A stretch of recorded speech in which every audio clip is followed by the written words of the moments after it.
Il y a une différence entre les deux objections, c'est cher et c'est trop cher. En réalité, le c'est cher, ça n'indique pas forcément que ton prospect, il a déjà un ancrage tarifaire existant. Il joue avec toi, il souhaite négocier. La seule façon de lui faire plaisir, c'est de lui faire une remise ou une contrepartie.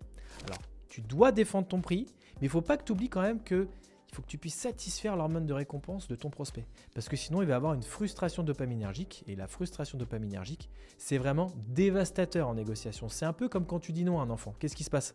Il s'énerve, il pleure ou il boude. Par contre, tu peux dire non au début et dire oui plus tard pour créer un espèce d'effet de crainte et de soulagement.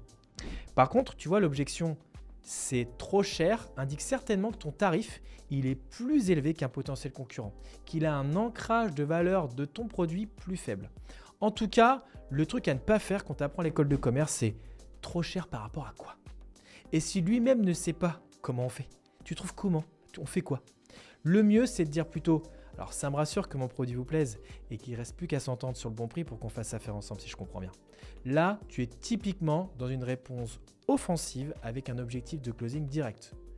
Ou alors, tu peux aussi dire « Si vous m'aviez dit que ce n'était pas cher, je n'y aurais pas cru. Et pourtant, nous avons actuellement 2000 clients qui ont accepté de nous rejoindre malgré notre positionnement tarifaire au-dessus du marché. Je suis prêt à faire un effort pour que vous fassiez partie dès aujourd'hui de nos prochains clients. » Tu peux aussi jouer sur un effet miroir qui plaît beaucoup. Vous m'avez dit en début d'entretien, vous aviez un positionnement premium et que vous étiez d'ailleurs plus cher que vos concurrents. Qu'est-ce que vous leur répondez quand ils vous disent que vous êtes trop cher ? Il va te donner naturellement la bonne réponse. Bref, ce que je veux te dire, c'est que le barrage du prix est souvent une source de business et de signature quand tu as les bons leviers et surtout le bon timing.